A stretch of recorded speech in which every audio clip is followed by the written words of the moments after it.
Welcome to Vaccinated. I'm Judy.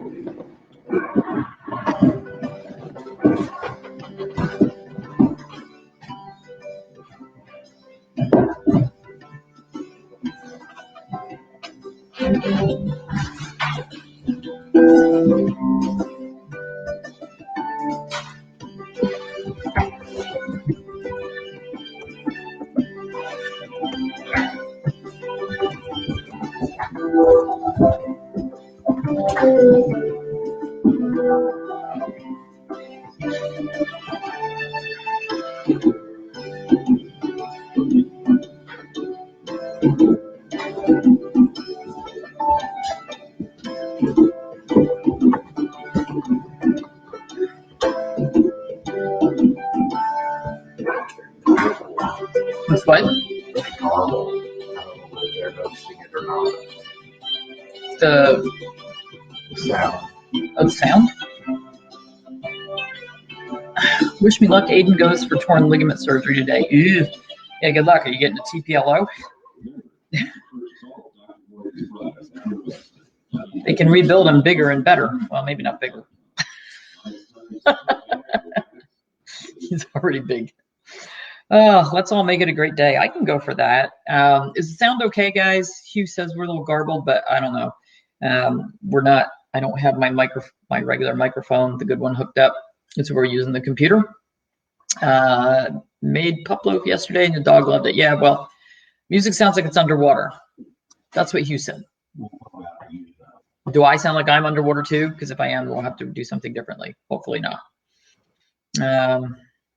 You can hear me. Okay. All right. Hopefully it's not too garbled. So in one of my millions of emails this morning from one of the magazines, I got a notification that said that pets music's garbled. I sounded great. Yeah, I don't know why. That Vetco has now expanded to have 100 in-store veterinary clinics, which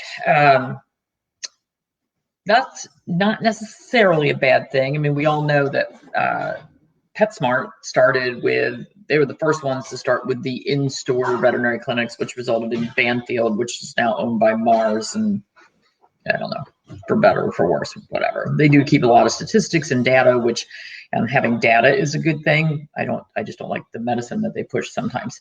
So, so Vetco is doing this, and I saw that one of the, they teamed up with like 3 other companies to have these in-store vet hospitals. And when you go to the article about it, it says that, you know, their goal is for people to come in and establish a lifelong relationship with a veterinarian in their store. Well, I hope they have better luck keeping veterinarians than Banfield does, because basically Banfield throws more and more money at their veterinarians to get them to stay. But I know the Banfields near us have a very high rate of turnover of veterinarians. So something's not right in that they don't want to stay. I think they don't forge good relationships. And when you always have corporate overseeing what you're doing and telling you that you haven't met your quotas on this vaccine or that drug, I think that can be a difficult way to practice. Some people like it. I personally could never do it. But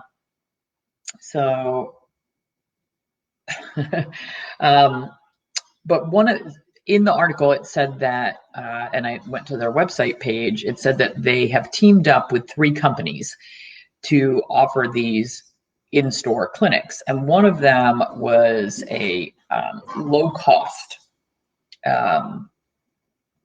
basically vaccine clinic, which is what you'll find in Tractor Supply. When you go to Tractor Supply for their Sunday vaccine clinics, you're not getting an exam, you're not establishing a relationship with a veterinarian, you're just getting your animal jabbed and go.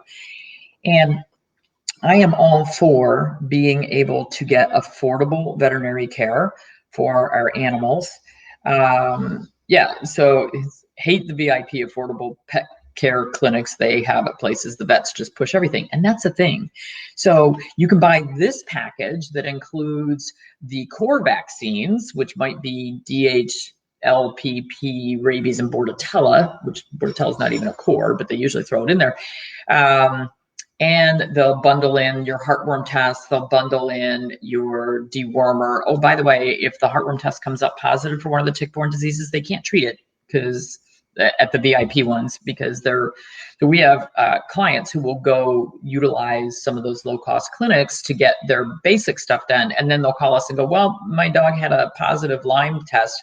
They can't prescribe the medication or won't prescribe the medication for me, so I need you to do that. Well, I can't prescribe the medication unless I have an exam on the animal. So then they're coming in and paying for the exam that they didn't want to pay for anyway.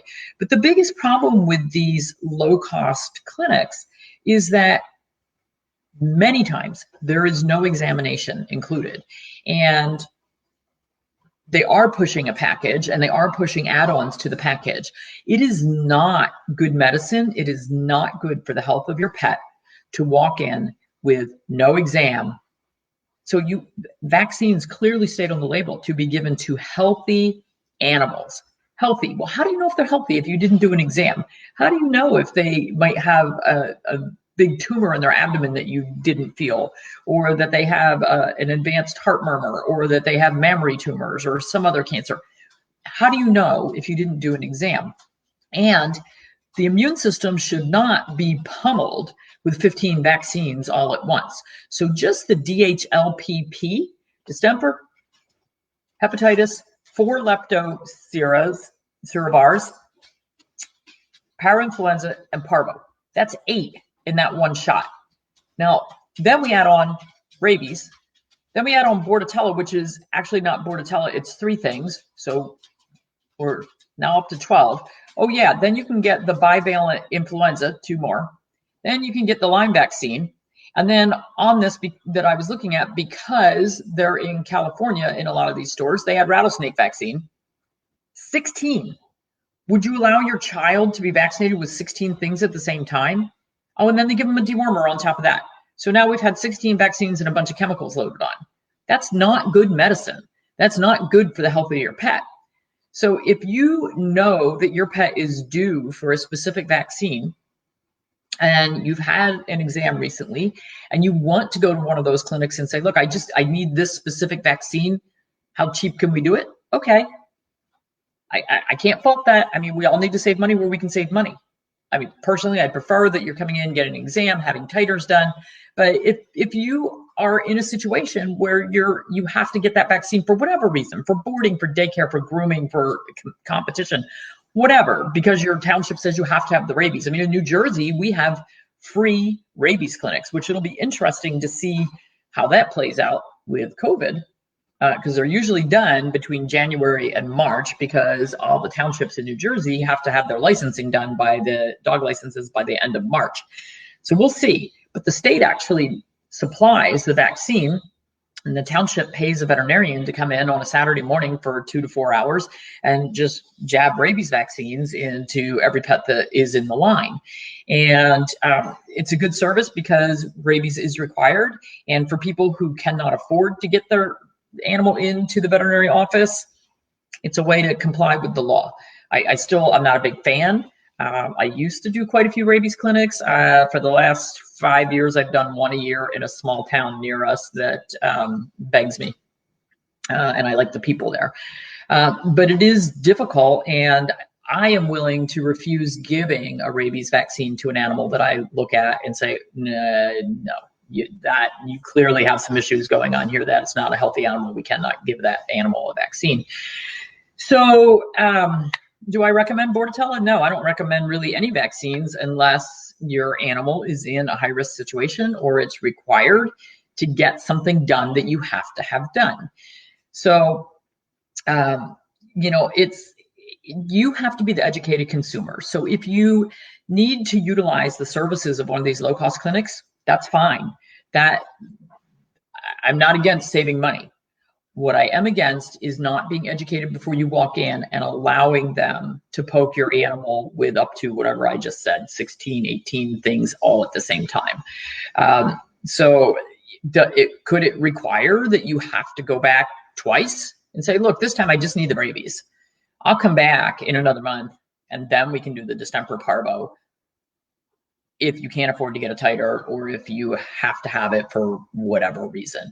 But just remember that distemper and parvo may last a lifetime for your pet. And that's why we recommend the titer. Because if they've got a positive titer and they have protective antibodies, why would you vaccinate them again? So, you know, when I see things like these low-cost clinics, every time we walk into Tractor Supply to buy pony, or actually we don't even buy our chicken food there anymore. We buy our miniature horse food there, and they're bedding. But when I go in there and I see the low-cost vaccine clinic and I see these dogs lined up in a long line to get jabbed with vaccines with no physical exam, I get a little crazy. You know, and Hugh pretty much has to drag me out there with, you know, the hook around my neck so that I don't get myself in trouble. So, okay.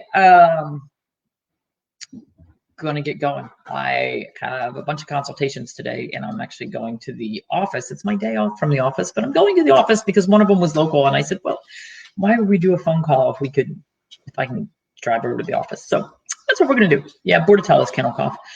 Okay, I'm going to get going. Everybody have a wonderful day. See you tomorrow.